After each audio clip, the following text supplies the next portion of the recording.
The 41st millennium is an age of war, but it is also an age of heroes. One force stands between humanity and annihilation. A warrior brotherhood by whose valor civilization endures. They are mankind's foremost defense against a dark and brooding galaxy. They are the Space Marines, the Angels of Death, and they know no fear. Librarians are psychers who survive a chapter's rigorous screening and training to bend the warp for the benefit of their battle brothers.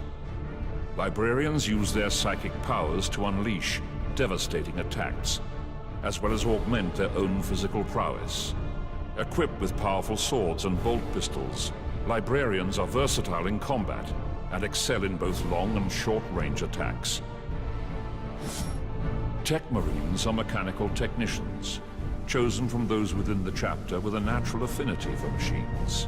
Their armor is modified to accommodate their cybernetic enhancements, such as a powerful servo arm, which can strike a nearby enemy with devastating effect. Techmarines can also build and deploy fully automated tarantula gun turrets. A Vanguard Veteran is formed from those members of a chapter's first company who have completely immersed themselves in the art of close-quarter combat.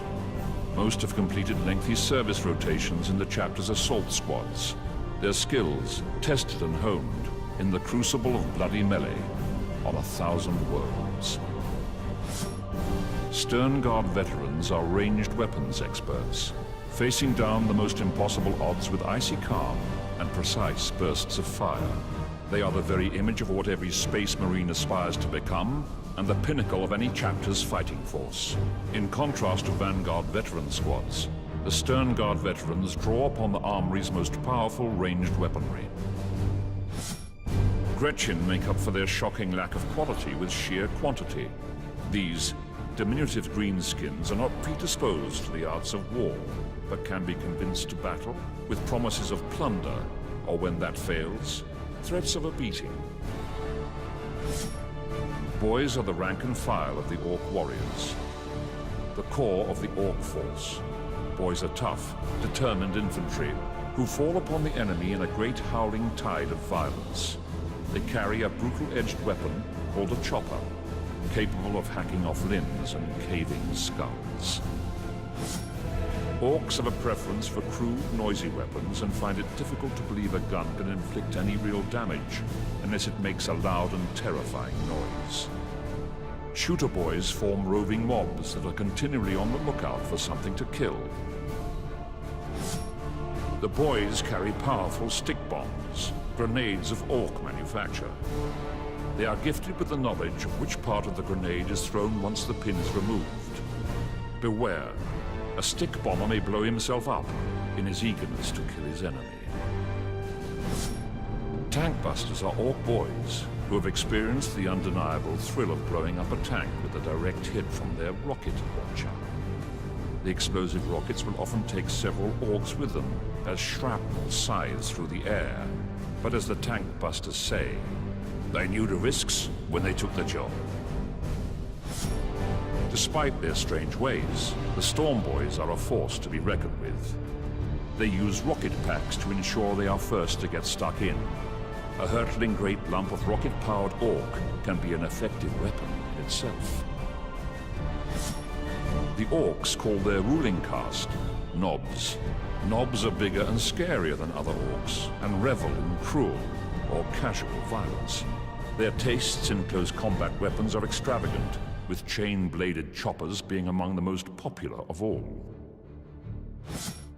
All Nobs love to flaunt truly powerful guns. The richest can afford the much-feared combi weapons and upgun shooters, weapons capable of reducing everyone in their vicinity to bullet-riddled corpses or steaming piles of gore. The most psychically powerful of all Orcs.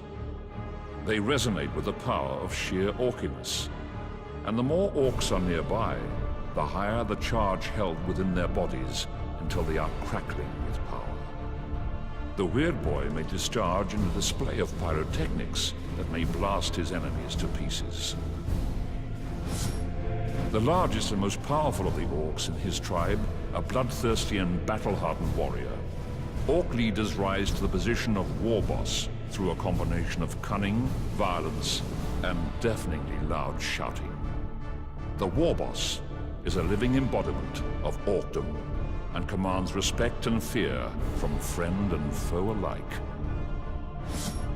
A Ripper swarm is a writhing mass of maggot-like Tyranid organisms driven by a single voracious appetite.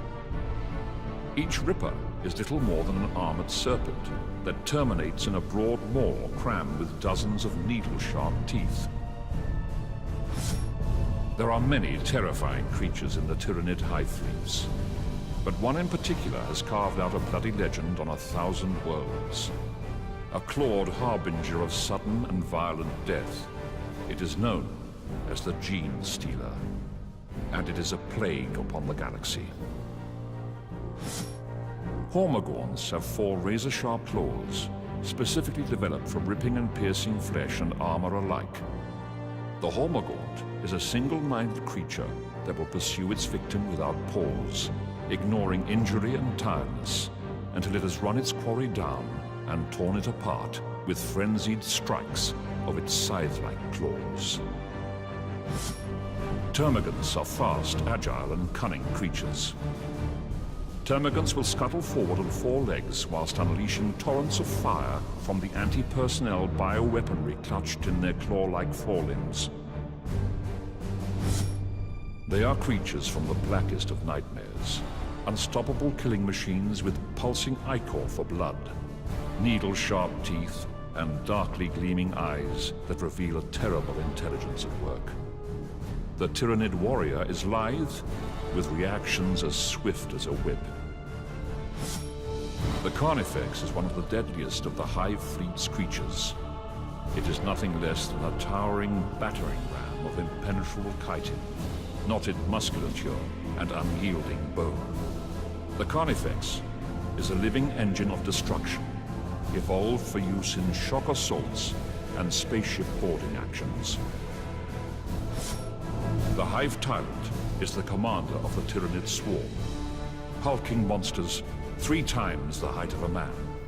Every part of a Hive Tyrant's body is perfectly created to maim and kill. A Hive Tyrant is practically immortal. No matter how many times it is killed, sooner or later, it will always come back. Spore Mines are living bombs that blanket the enemy in acids, poisons, and shrapnel-sized pieces of chitin. Spore Mines use an internal gas bladder to float just above ground level. They are possessed with a rudimentary intelligence and will detonate not on impact, but when they sense the proximity of a non-Tyranid life form.